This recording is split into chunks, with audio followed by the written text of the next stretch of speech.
The silent treatment. Emotional manipulation. We've all been there. You're in a tense conversation, possibly even an argument, but it's one that should be salvageable. It's not catastrophic. It's a topic the two of you should be able to work through. But instead of resolution, something shifts. The other person goes completely quiet. No closure, no reply, not even a, let me think about it. You wait, 5 minutes, 10 minutes. Still nothing. Hours pass. A full day. Several days. You begin to realize. This silence isn't about needing space. This is punishment. You're on the receiving end of the silent treatment. And let's call it what it really is. Emotional manipulation. WW by WeWQ. Why the silent treatment is toxic communication.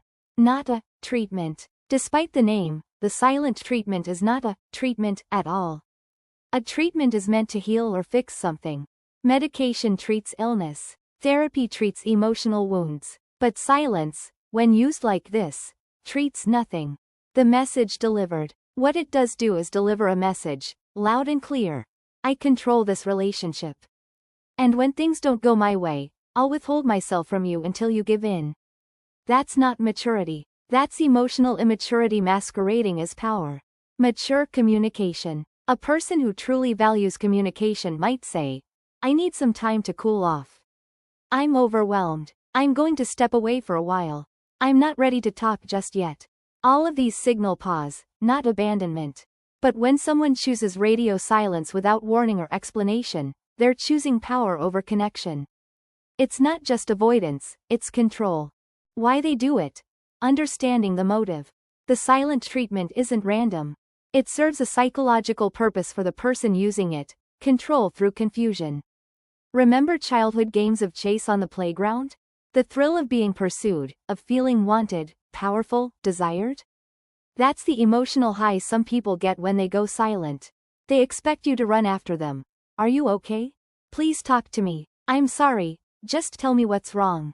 And every unanswered message you send? That just reinforces their sense of power. They have your attention. They have your emotional energy. They win. Step by step. How to respond like an emotionally mature adult. Let's walk through what to do instead of feeding into the game. Step 1. Don't chase them. The first, most crucial rule, do not chase. If you respond with pleading or persistent messages, you are rewarding the very behavior that hurts you. You're teaching them that silence works. That it gets results. That every time conflict arises, they can disappear and you'll do the emotional labor to pull them back in. Let them sit in their silence. Let them feel the consequences of their immaturity. Emotionally healthy people don't abandon conversations. They engage in them, even when it's uncomfortable. Step 2. Label the behavior, then disengage. Next, use what I call a two-part statement. Label the behavior without using you. Declare your next move, not theirs. Here's what that sounds like. This silence feels like punishment. I'm going to step away from this conversation.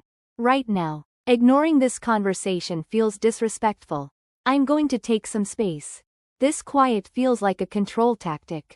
I'm choosing to take care of myself instead of trying to decode it. Notice what's not included. No accusations. No questions. No begging. No emotional outpourings. Just calm, assertive clarity. You are not asking for a reply. You are modeling how emotionally mature people communicate, even when the other person won't. Step 3. Focus on you. Reclaim your day. The hardest part is what comes next. The waiting. The space. The urge to check your phone every few minutes, to reread the last message you sent, to look for signs that they've seen it. Don't do it. Mute the thread. Delete the conversation if you need to. Hide notifications. Remove the emotional leash. Now redirect. Ask yourself, what can I do to take care of myself today? What can I do that will give me joy, energy, or clarity? How can I reclaim the day that someone else tried to ruin? That's not avoidance, that's resilience. Go outside, call a friend, read, work out, do something that fills you up, without giving them another second of your mental bandwidth. The best response to someone trying to ruin your peace is to protect it more fiercely. The bigger picture. What this says about the relationship. Here's the truth. If someone regularly uses silence as a weapon, you're in a dynamic that's not emotionally safe. And while one instance doesn't mean you need to walk away, a pattern absolutely demands reflection. Ask yourself, do I feel emotionally safe with this person? Are conflicts resolved or just silenced? Do I have to shrink myself to keep the peace? If the answers worry you, it's time for serious consideration.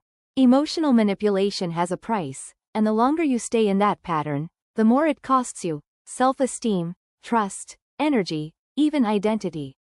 Final thoughts. Let's be clear. Silence can be powerful, but only when it's honest, communicated, and temporary.